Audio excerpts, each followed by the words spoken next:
It's the TC Electronics Echobrain. This week on Learning Curve.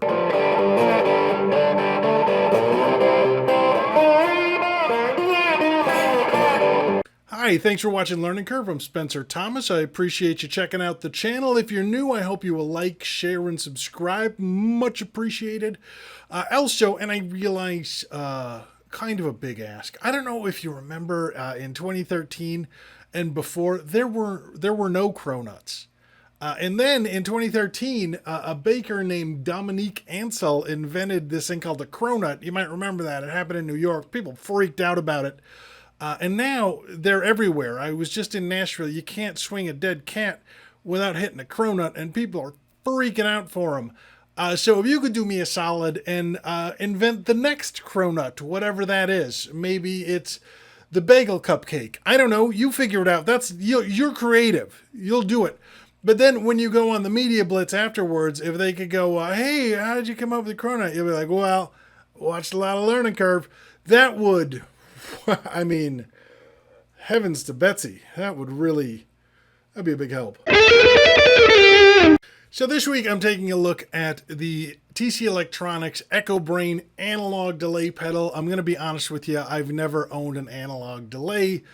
I'm not going to go too deep into the history, it's all over the internet, but before there was analog delay, it was like you would use a room or you would use like a box of springs or something like that. So they figured out how to use capacitors and chips to make this thing called a bucket brigade circuit, which allows you to put an analog pedal into this little tiny box. And now they've even eliminated that and made it digital. That's the difference. Sound-wise, analog pedals... the decays tend to degrade and contort and warp and warble, all in really warm, organic, and cool ways. Digital delays are identical copies, and then you manipulate them with different settings. I own a digital delay that has an analog setting, and I did an A/B with them, and it actually does not a bad job at all.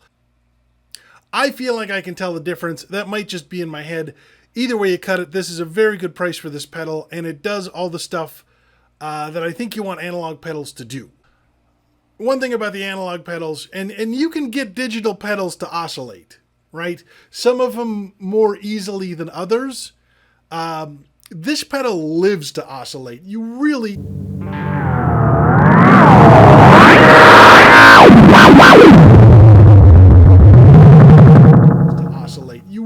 have to watch it with the repeats knob because it will go into bananas mode pretty quick like. I was able to replicate all the things that I thought were unique about the analog pedal with a digital pedal, but again, it's just there's a little to it, whatever that is, that you get with the analog.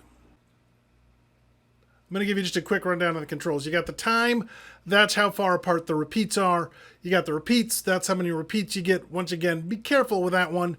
You got your mix, that's how much, wet to dry you're getting, basically. It takes a 9-volt battery. You can use a 9-volt adapter. Quarter-inch jacks on the top, so that keeps your board nice and clean. The thing's pretty good size, built like a tank, solid as a rock. And it sounds pretty great, but I'll let you be the judge of that.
So I bought this pedal because a kind of an inexpensive pedal I got about 5 years ago started to give me some, it had had a good run, and it was time for a new pedal.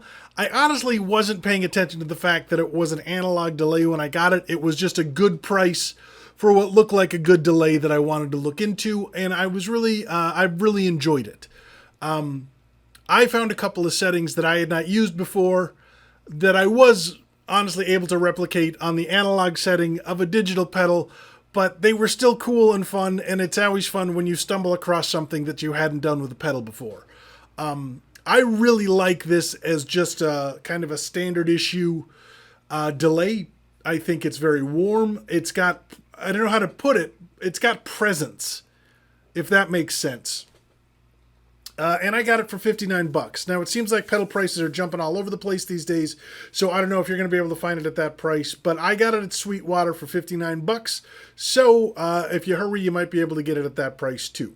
Okay, that is the Echobrain analog delay from TC Electronics. My name is Spencer Thomas. You've been watching Learning Curve. I want to thank you for doing that. If you like this episode, I hope you'll subscribe. Also, please try to be nice to each other. We'll see you next week.